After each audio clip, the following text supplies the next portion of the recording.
All right. Now, my apologies. I tried to go live like 10 minutes ago, but my computer crashed. Computer crashed. I'm here now.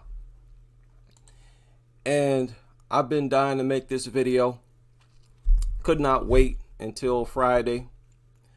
I didn't want to make it during the week because I go to sleep too early during the week, and I wanted to make this late at night.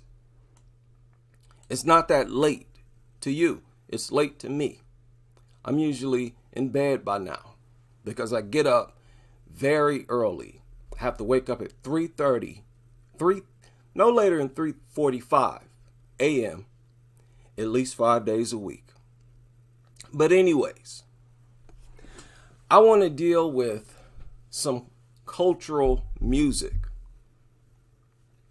Cultural music. And this is cultural music. Make no mistake. Just like other groups have unique music that comes from their group and they have it locked down, you can only get that sound from this particular group of people. We have our own sound as well, just like any other group. And I don't have a problem with the phrase or the term foundational Black American, but whatever you consider yourself is fine with me. But I want to deal with this song because I see a lot of incorrect information, at least in my opinion. I think it's incorrect information about this song. If you go to several of these music outlets and you do some research into the genre that they categorize or how they categorize this song, they usually say soul, R&B. Soul and R&B. This is what I see almost everywhere. In fact, let me do a quick search just for the integrity of the stream so you all can see what I'm talking about. Right down here in the description of this song. Where is that?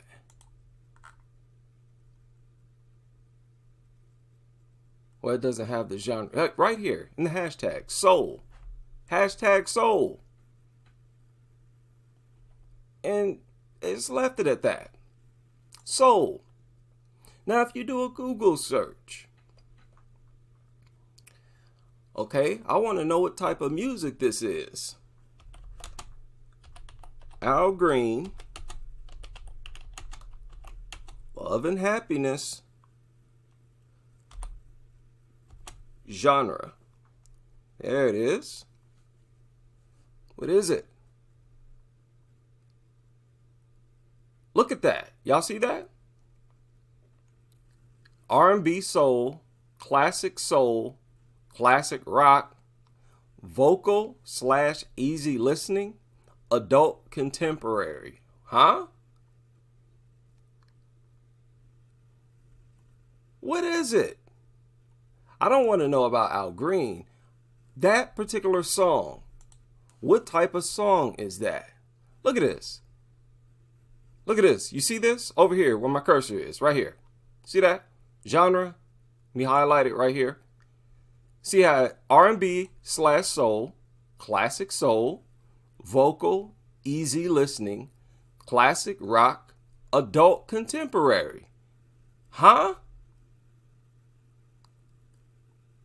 This is the first one that got it right here, where it says funk soul. Funk soul. Al Green, Love and Happiness.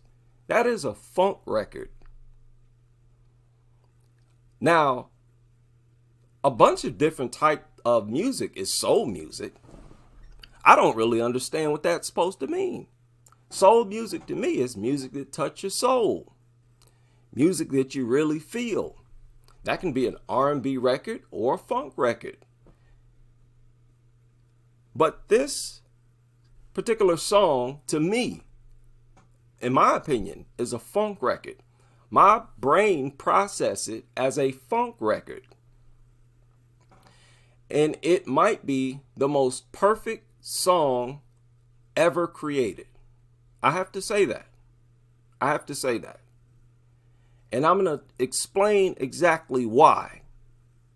Then I'm going to do my best to try to hip you to my culture.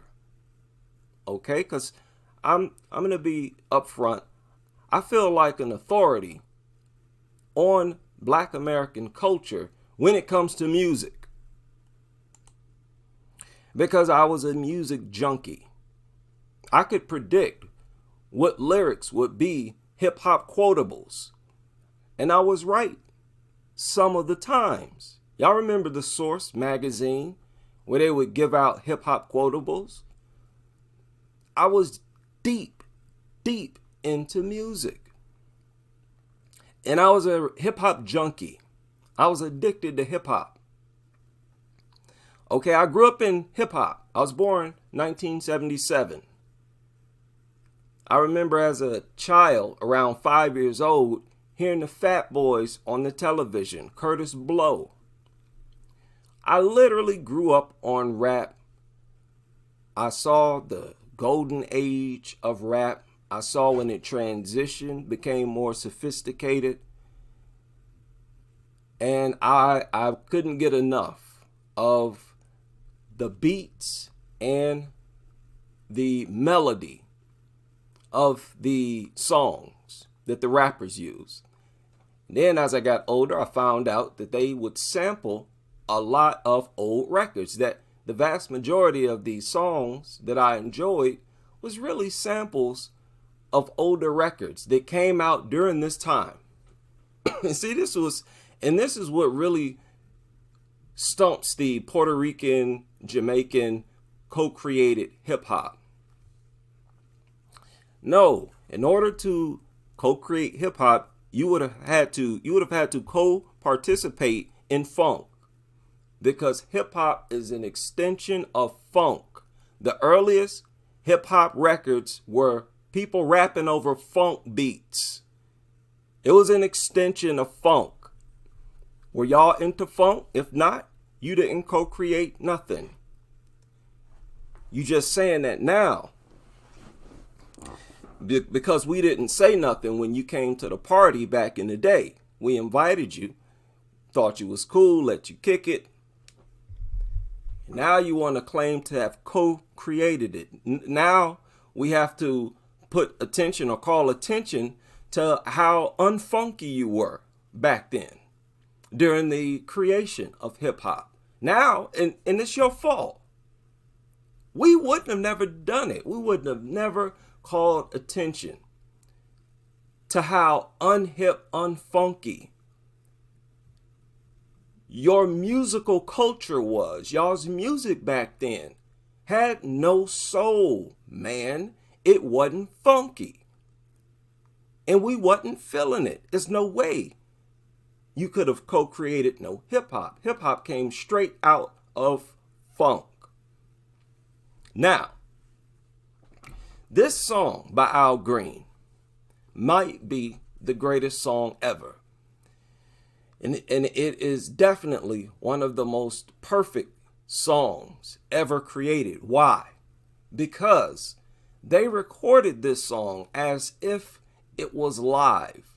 The recorded version, it sounds like you're listening to a live performance.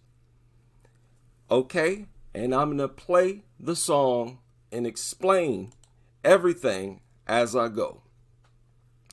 Right? Salute to whoever might join me in this video. I'm going to kick back and have fun with this one. I've been waiting to do this. Now let me break something down to y'all. Believe it or not, this song has 5 different beats in it. And that's one of the key ingredients why it might be the most perfect song ever. It does not have one beat. Now, again, I grew up in hip hop, so my mind is registered to process a melody as a beat. In hip hop, generally what you had was one beat over the whole song. It might stutter. The DJ might stutter it, might stop, might pause, but it's the same beat. They might remove a snare or drum line or something, but it's the same consistent beat. It's one beat, and they'll just chop it up at the most.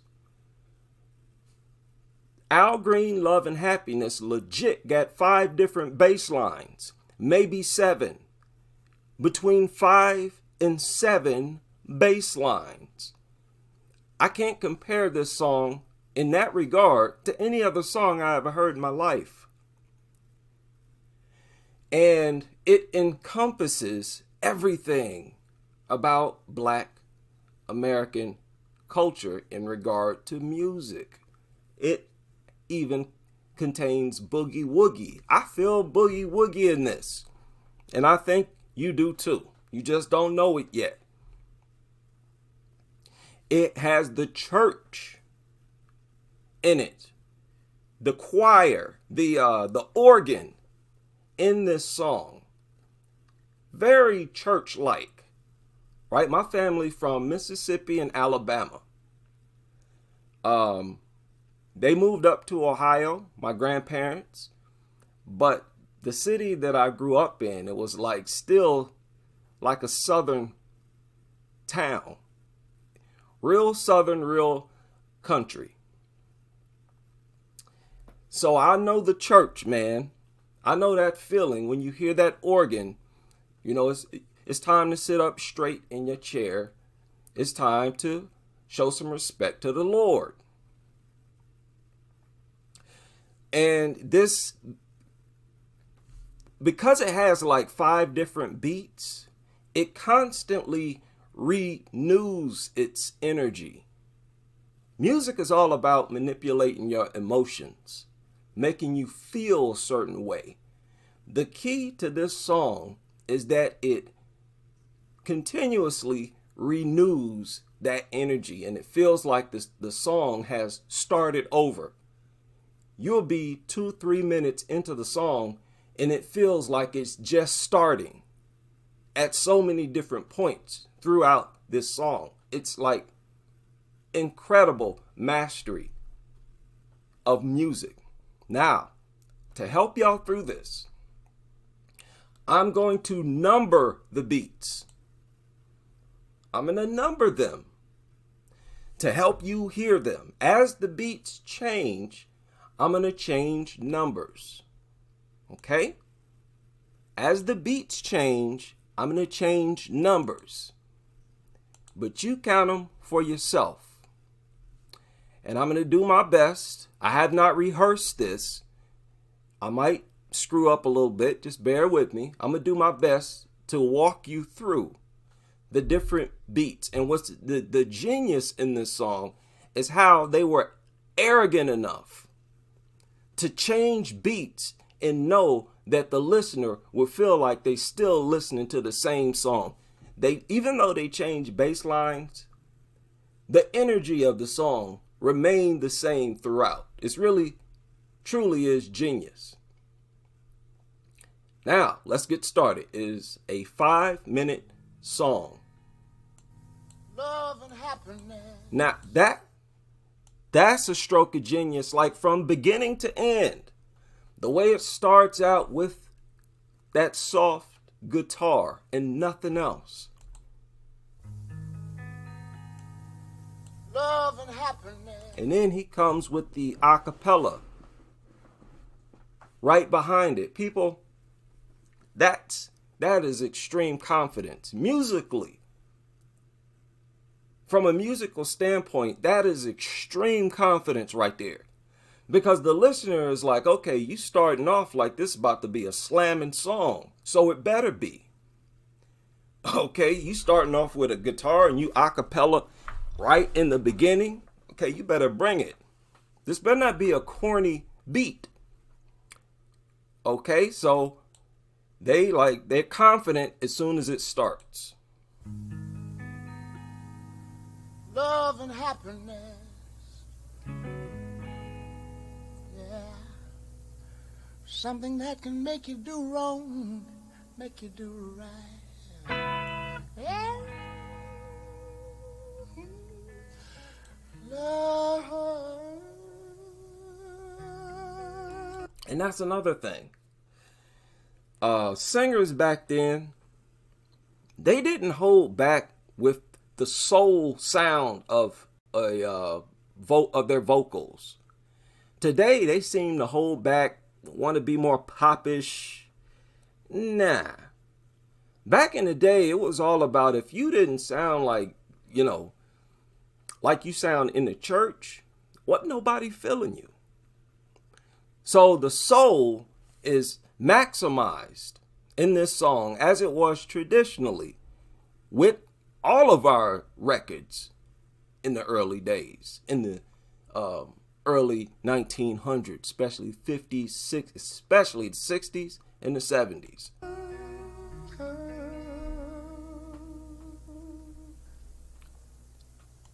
Then it takes that pause, and then that right there.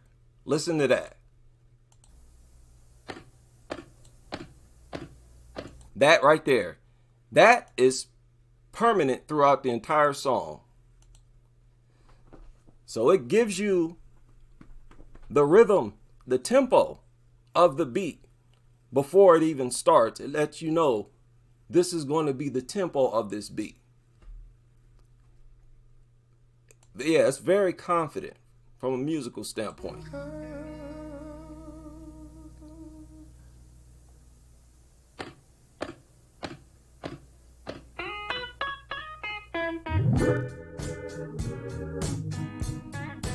Love and happiness. You hear that constant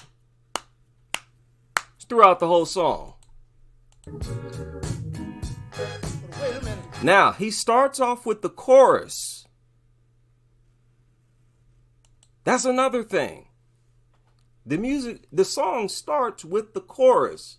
Some songs, the singer just busts in singing. You don't hear the chorus until after they finish the first verse.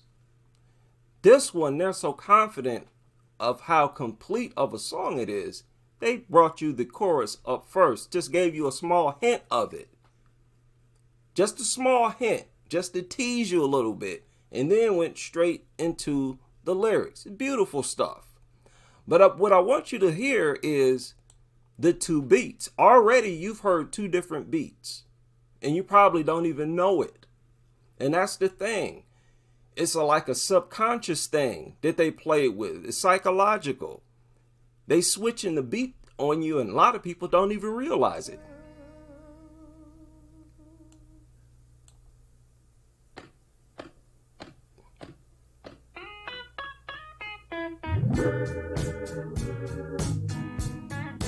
Love and happiness. Right there. That was a beat all itself. You could loop that and make a whole song. Any rapper who loops music, you know what I'm talking about. You can loop that right there. That was 4 bars. I mean, that was 8 bars worth of music right there. 1, 2, 3, 4. 1, 2, 3, 4. That's a beat all into itself. All right, I know what I'm talking about now. So that's the chorus. That's the chorus beat. That's the number 1 beat. And immediately you're going to hear another one once he starts singing. So that's number 1. Wait a minute. Let's go back.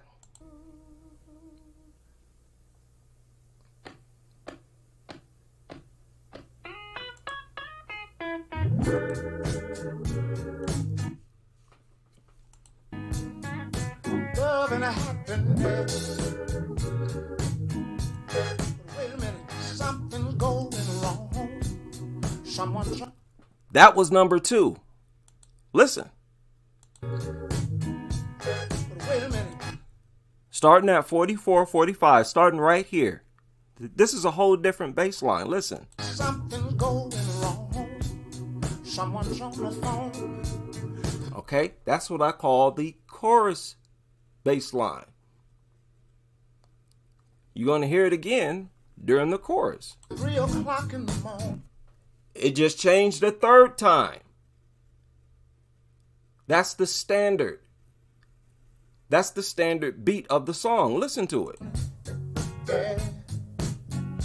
Talking about how she can make it right. Yeah. Yeah. That's that interlude. Beat, it changed again. We heard that at the beginning of the record. Now listen, it's going to go right back to that standard bass line. Right there. Talking about how she can make it right. Yeah. Yeah. Happiness is when you really feel good about somebody. There's nothing wrong being in love with someone. Yeah. See how it keeps changing? So it sounds like it's a live guitarman who's going with the feeling or the energy or the flow of the song or of the singer. Look, I'm not a musician. Any musicians out here who can explain, because I'm going to mess up a whole bunch of stuff trying to explain this. You know, I'm explaining this as a non-musician, right? So cut me some slack here. But the beat, the bass line keeps changing. Already we've heard 3 different bass lines that you can loop and create an entire song out of. Oh, baby, love and happiness. Love and happiness. There you go. When they start singing love and happiness, that's the same beat you heard at the beginning at 35 seconds. Love and happiness. That's the same one from the chorus. Oh, baby, love and happiness. And you can loop that and have a whole song. Love and happiness. Oh. Now listen, you're about to hear a bass line that you haven't heard yet. Okay?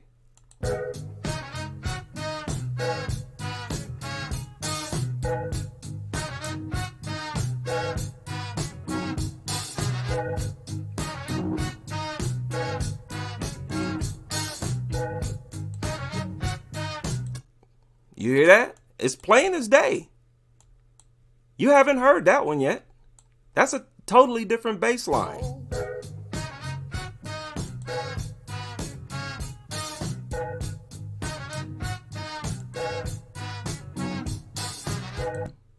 Compare that to the first standard bass line. 3 o'clock in the morning.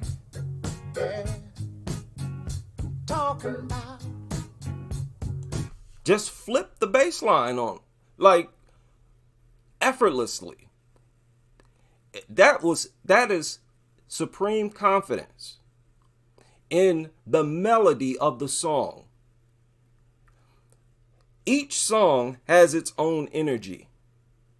Make you feel a certain way. Like I said, music is about provoking emotions. And a song that you create, it's all about how it makes you feel, how it provokes your emotions. They were so confident that they wouldn't divert from the energy that they started. They would change the bass line, and you still think you're listening to the same song. It still feels like the same song. That is genius. How she can make it right, yeah. Yeah. Happiness is when you really feel good about somebody. There's nothing wrong. That is different from 131.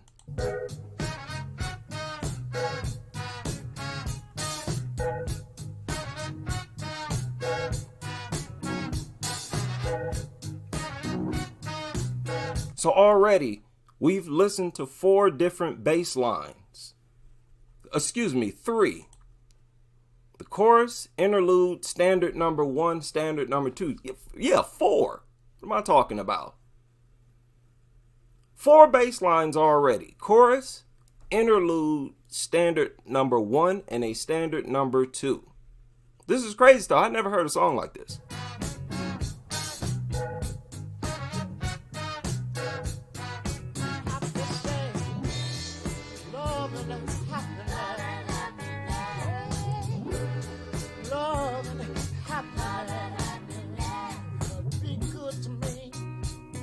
I'll be good to you. See how the melody changed as that bass line changed? You can loop that. That's a beat all into itself. We'll be together. Yeah. See each other. Walk away with victory. Yeah. Oh, baby. Love and happiness. Oh, yeah.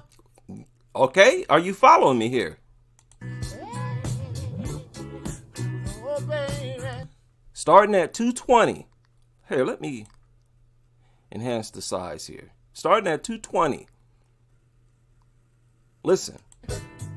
Love and happiness. Oh, yeah. Love and happiness. You can loop that. That was 8 bars worth of music. That was 8 bars. Not 8 bars. That was 2 bars worth of music. You can loop that for an entire beat, for the entirety of a beat. Okay, now listen. They're about to go back to the standard bass line. Oh. Hey, hey, hey. Make it do right. Now I think that's the same. If I'm not mistaken, that's the same as this one.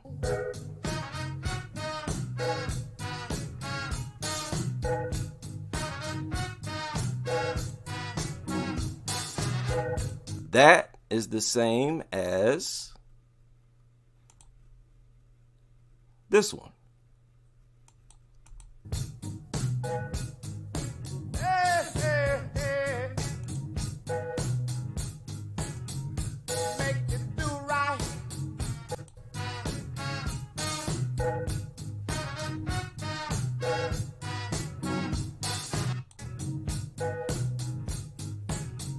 You hear that? That's the same.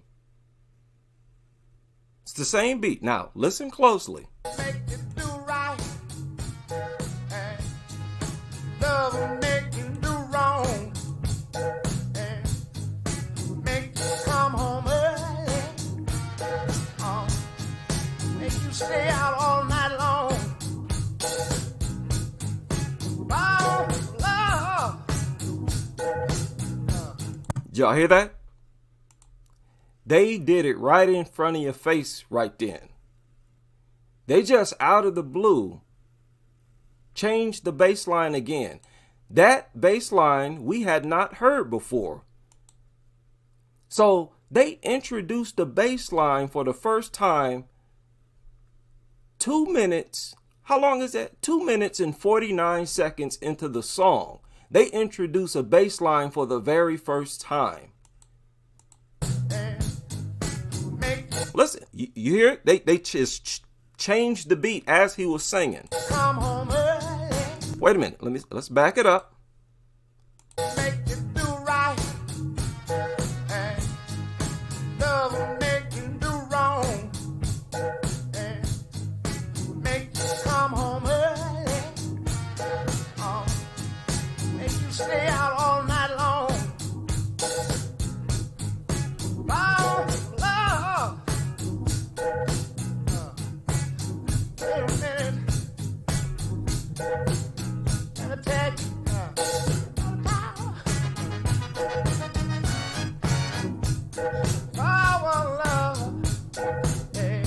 Listen, that's funk. I don't know where these record companies or record stores, media outlets, I don't know where they get this. That is funk. Let me tell you, not only is that funk, that's hardcore funk. That's grimy funk. That's extremely funky. They saved the most aggressive, most funky bass line to introduce 2 minutes and 49 seconds into the song. We got to talk about this. All my music fans, we have to have a discussion about this. 2 minutes, 49 seconds. They decide to introduce the most rugged version, the most rugged bass line. That melody is aggressive, people. Are you following me? It went from having this chippery, uppity mood type of feeling, type of vibe, melody, to grimy, hardcore funk. Just straight up.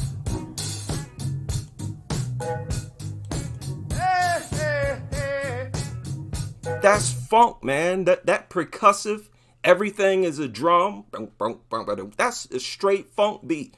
And what do people consider funk? James Brown, Godfather of Funk or whatever, seen as one of the originators of funk, what did he do? He sung over funk records. He was singing. This is a funk record. Make you do right, and love will make you do wrong. See how chippery, how uppity that bass line is, and then it just gets real aggressive. Make you come home early, make you stay out all night long. Aggressive, funky, and groovy. See, this is a psychological. It plays with your mind, with your emotions. This song. Now, what this does is, here. Let me back it up. Let me tell you what this does. Make you stay out all night long. Love. Wait a minute. Okay, right now, people who were sitting down might get up and start dancing. They don't know why. They just, for some reason, start feeling this song. Like, whoa, that is funky. That's groovy. Come on, let's cut a rug. This is when somebody gets out there and hurts themselves trying to cut a rug. It's the way they manipulated the listener's emotions. They waited until after, basically when it was time to go to the bridge, and hit you just suddenly with a whole new groove that sort of gave your the energy that of the song a boost, sort of maximized the entire energy of the song. Do wrong, make you come home early, make you stay out all night long. And if you still confused, keep in mind, Busta Rhymes sampled this bass line only for that song Turn It Up. He had multiple bass lines to choose from. He chose this one that started at 2 minutes and 49 seconds and looped it for the entirety of his song because it's the most rugged sounding version. Love. Wait a minute. Let me tell you.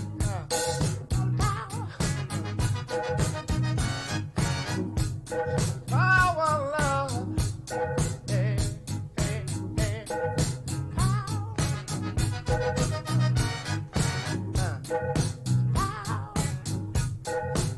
You hear the organ in there?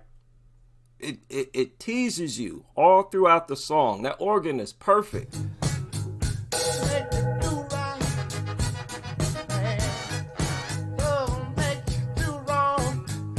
Now they just changed the bass line again. And what they basically did was stripped the beat. Now, this is where the people who know music can explain this better than me. They sort of removed the bass line and let the beat ride naked, where it was just a drum and a snare or whatever they're using. But they peeled up off of the bass line and just let it ride. Is this where they take it to the bridge? I think, is this the bridge or the break or something? But they eased up off it. It's crazy emotions. So they're chippery, then they get extremely funky, aggressive, and then they just ease up off of it completely. Manipulating emotions. This emotional song.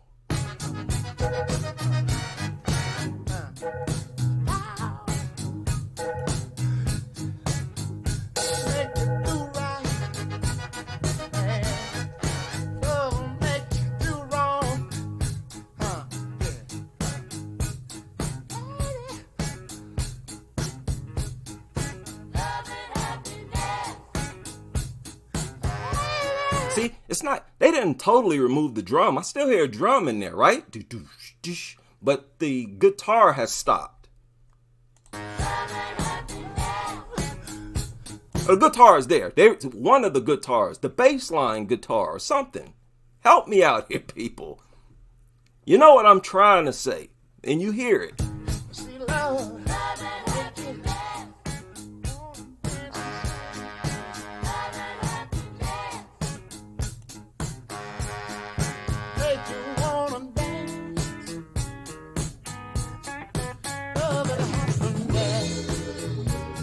Now listen,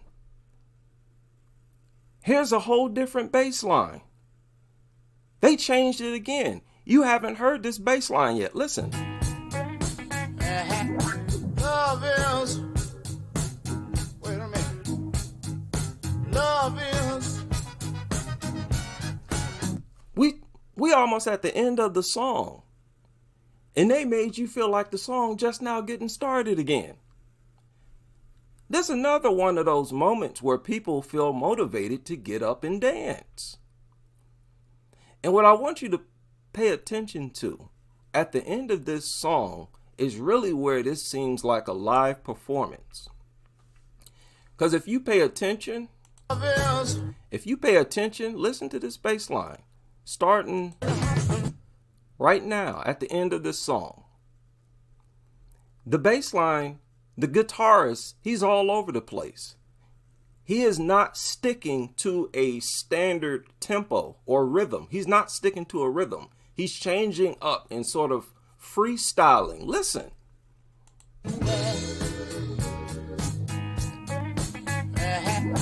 Love is, wait a minute. Love is, walking together,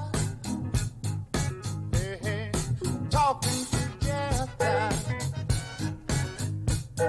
saying together, being together, saying what I'm on. You hear that? The guitarist, the guitar player, deviated from repetitiveness. There was no more standard looping and looping the same. It was as if he did this live and just started to go with the flow, with the emotions, with the feeling. Now where was that? Here, at this point in the song, when you get this last version, which is like what, the sixth version, the sixth beat unto itself on the song. It's ridiculous. At this point, at the end of the song, this is the part of the song where the lead artist would tell the guitarist, play with it. play around with it. You know, just go with the flow. Do what you feel. And that's why the bass line at the end was all over the place. It was like he was just, hey, I'm going to just have fun now. We've mastered the melody, the energy of the song. Now we can just toy around with it. And it still sounds like the exact same song. Love is, wait a minute. Love is,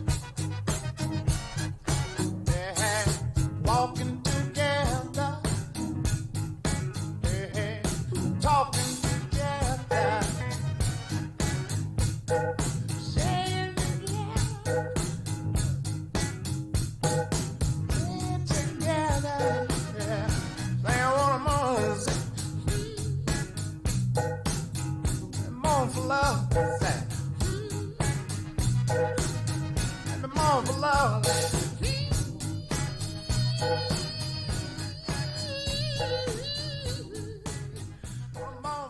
Man, I am offended at how many people fail to call this a funk record. This is incredibly funky, man. Incredibly funky. This is as funky as it could get. And they are arrogant with it. The way they mastered this song, this is one of the most perfect songs I've ever heard. Ever. Right? And this to me is cultural music. It is cultural music. Now this song came out in 1972. Isn't that right? Somebody fact check me on that. Love and Happiness came out in 1972. In 1972, we were pretty flamboyant. We wore outfits and get-ups that was flashy. You know? We looked as bold as our music sounds. Right? And that hair, good Lord. You know, you can start to understand why black women were forbidden to walk around with their hair looking like this. It just looks incredible. It looks intimidating. Listen, I'm a black person, and I look at some of these afros like, oh my God. It is powerful stuff, man. Out of this world. Yeah? All groups have their own energy. That's just the way it is.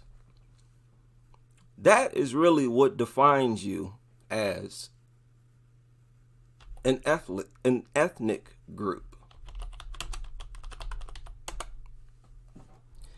When you hear people talking about, oh, you don't know your history. I know who I am. I know who. Well, who are you?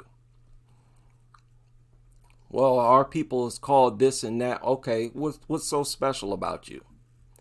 The most special thing about people is, or groups, is what they've created that's unique that other groups haven't really created.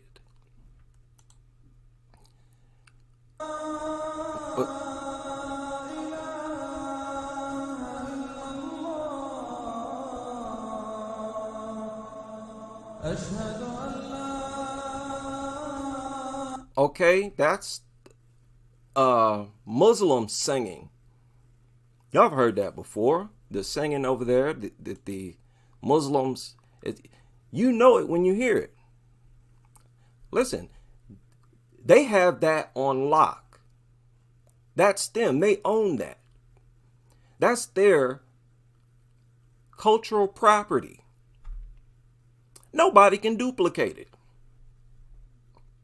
If you want that rich, authentic sound, you have to go to those particular Arabs to get that sound. Different ethnic groups have their own unique blood. And I mean literally. Your blood has a unique configuration. When people, different groups of people, live in the same environment for so long, under the same culture for so long,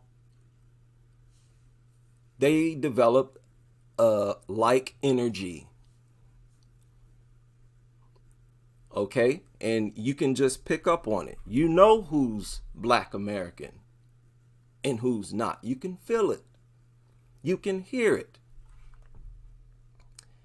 Different groups have their own claim, their own uniqueness. You got the same for Chinese. They have a very rich history that they'll take you through. And their music sounds unique. You have white Americans. They're an ethnic group. They have basically created their own music. I'll let them have heavy metal, man. Listen, their version of heavy metal does not sound like, our version. And ours wasn't really heavy metal. It was really just the blues. It was just the blues. Heavy metal came out of the blues. James Cotton, that song I played, was a blues record. The only thing that was different is that they used a raspier sounding guitar. It was just raspier. And they took it and ran with it. But they created a whole different sound. They did. And now, the heavy metal that you hear from Metallica, not Aerosmith, definitely not Aerosmith, Metallica, that's only, I'm going to just say Metallica, AC/DC, that's totally different from the blues records. They have that locked down. That's their cultural property. That's something you can only get from those people. Okay, it's just something. Humans are very complex. And don't let people try to talk you into believing that there's nothing special about you.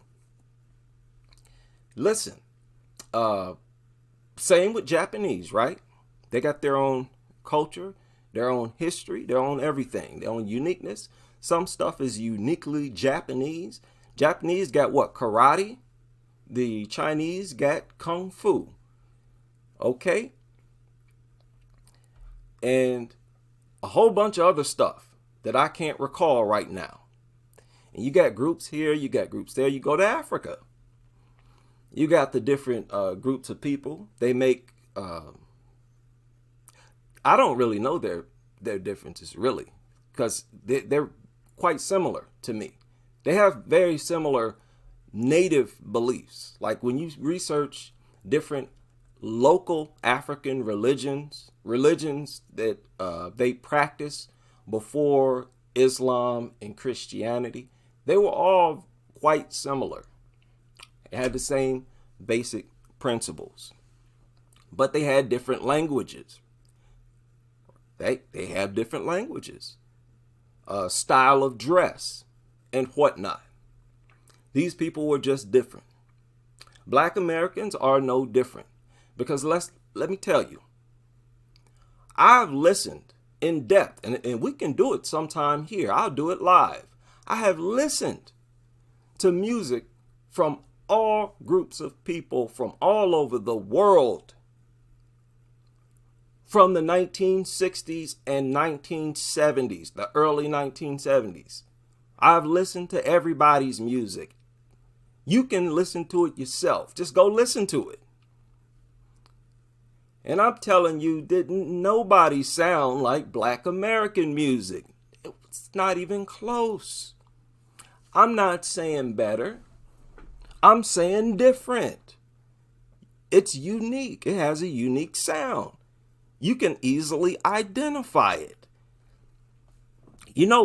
I have to remind people, because some people get offended when you say anything positive about Black Americans. Black Americans, let's just face it, stop trying to run from it. Our image has been tarnished in the eyes of everybody around the world. That's why people from around the world, they come here to the United States and they just as bigoted as the worst racists you ever want to meet. Okay, fine. If you say we got unique dysfunctions, you know, we have dysfunctional behaviors that are unique to us, okay, fine. I'll admit to all of them. If it's legit, my thing is, will you agree to do the same? And after you do, now let's move on to some of the positives within our group. One thing is our music. It's unique. And for me, it is the funkiest, the grooviest. It is the hippest. You know, and listen, music is the most unique thing that a people could give to the world, because it comes directly from your soul, from your spirit, from your energy. It's a manifestation of the people's energy. And boy, Black Americans, we are some funky people. Boy, in regard to music, don't front. We shook up the world. Now, we might go extinct one of these days. One of these days, Black Americans may no longer exist. And that's the goal, believe it or not. Some of you already know that's the goal of a powerful elite group of people. They've been trying to set us on a path to extinction for well over 100 years now. All of that scientific racism and everything that followed, that was all about putting us on a path to extinction. And Black Americans, I suspect, are going to eventually have to be fighting for their very survival on this earth. This is how it starts. It starts with a bunch of negative propaganda being, waged at you. Isn't that what the Nazis did? That's straight out of the Nazi blueprint. Whip up a bunch of negative propaganda on a certain group of people, make the whole world believe that this group of people are a burden or a problem, better off if they were not there. Didn't one of the American presidents even say that he wished there was a indirect way or sort of a covert way to get rid of Black Americans? That's what you do when you want to put a group on a path towards extermination. You whip up negative propaganda about them. That scientific racism was extremely dangerous. That's extremely dangerous stuff.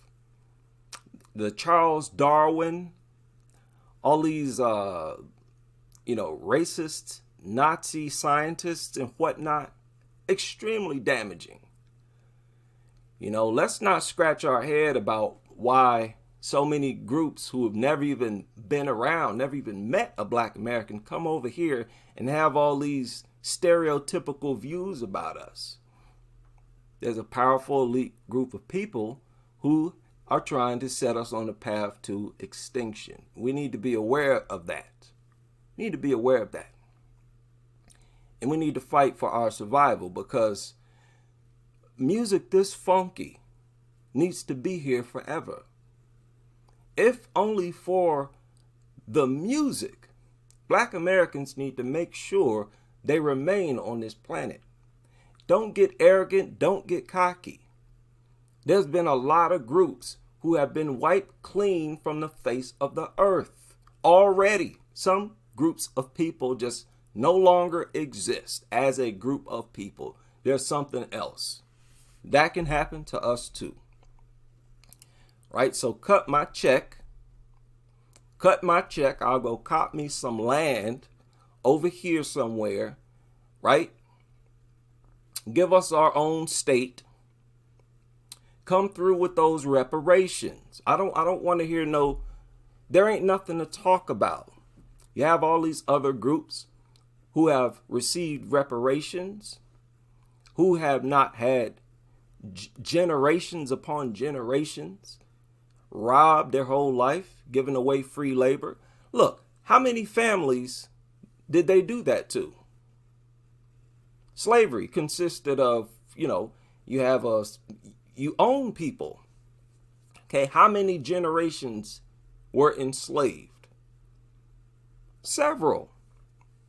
Do you know how, just take a guess. How many families do you think that had a negative impact on? Just slavery alone. Millions upon millions, right? Couldn't some of those millions have been entrepreneurs, business owners, people who could have provided us with income? Slavery, Jim Crow laws, black codes, they could have very well had a negative impact on every single living black American today. Our life could be totally different if we had not been robbed the way that we were. I don't want to talk about critical race theory. I'm not trying to push, that's not from us. I've been reading and listening to a lot of this critical race theory. That's not what we want. I don't think that's what we want. Now, I guess maybe I can only speak for myself. I don't want no curriculum in no public schools trying to inform you and help you understand the history of America. Y'all not stupid. Ain't nobody stupid. Information is extremely easy to get to nowadays. You really don't need public school to inform you of nothing. That's not being pushed by no grassroots black people. Grassroots black people don't care nothing about whether or not you understand. They're not preoccupied with trying to enlighten you on what we've been through. We're preoccupied with you cutting our check. Cut our check. I don't want to hear nothing about what it'll do to your family. Why should my kids have to suffer when they didn't own slaves? Listen, my tax dollars go to other people's reparations right now. What is you talking about? Nobody was complaining like the world was coming to an end when these other groups got reparation. And they wasn't robbed nowhere near as much as we were. I don't want to hear nothing. This age of trying to keep black Americans in this state of servitude and in this permanent slavery, man, y'all better get out of here. Listen, give us a state, cut the check, and leave us alone. Simple as that. And then make a state for everybody who want to intermix. Listen, you have to serve that group of people. There are a group of blacks and there's a group of whites who just love to get it on. And there's nothing you can do to stop them. So just give them the freedom to get it on. They are addicted to each other. They cannot get enough of each other. There should be a state where, hey, this is a interracial state. You got a black state, an interracial state, and you have a white territory. That's for white people who want to keep their ethnicity on this earth, right? They want to pass down their energy. That energy that enables them to create their own unique music and other types of cultural traditions and rituals or whatever. Same with all groups, right? I'm going to be in the black state, the black American state, making music. Okay, that's what I'm going to be doing. I truly can't nobody tell me nothing. I truly believe different groups of people, see, when groups of people go through things together and they're in the same environment for so long together, they have the same experiences, they develop similar, literally similar blood. That's what I believe. Because I've seen groups, it's like you get an energy from them that's unique to them. That's their blood you're feeling. I believe Black Americans got their own unique blood. And that blood helps us to stay funky and to produce music that shook up the world. Don't front. Don't front. Go ahead and say all the negative stuff you want to say about Black Americans. We do this, we do that. Oh, terrible people. Whatever. We know how to cut a rug. That's not up for debate. And we know how to make hot music. So I'm going to be in my state making that hot music and enjoying it all to myself. Right? Peace, love, and happiness to all of the good white people, Asian people, Mexican, Latino people, Samoan, whatever else you may be. Right? Shout out to you. If you're a good person, I rock with you, no matter what race you are. But just like you are proud of your ethnic group, don't believe the hype. Don't believe this stereotype that we are lost people who don't know what we are. And we're not an ethnic group. Don't tell us that when we create unique things that's unique to us, that other groups basically can't make. They didn't originate it. And just like other groups, they've done things that we can't duplicate. It's just the uniqueness of groups. Don't get mad if we appreciate our unique. See, when we talk about our uniqueness, other people for some reason get offended. They get offended and attack you. It's like, what the hell, where's that coming from? Other people talk about the uniqueness of their culture. Nobody has a problem with it. Like, man, we can't even say we unique at cutting a rug without somebody copping the attitude. Come on, man, get over yourself. But anyways, I just wanted to hop on here and goof off a little bit. This is not even a serious live stream, man. I just wanted to get on here and babble. BK Boring in the house. I didn't know y'all found this channel. What is going on up in here? Moochie in the house. Yeah, I just wanted to install this into the archive. Wanted to go over that. Excuse me. I wanted to go over that song. Powerful, powerful song. If you haven't gotten into it, you don't know what you're missing out on. Bump that every morning. You'll have a better day. Shout out to everybody. That is all for this live stream, and I will see you on the next.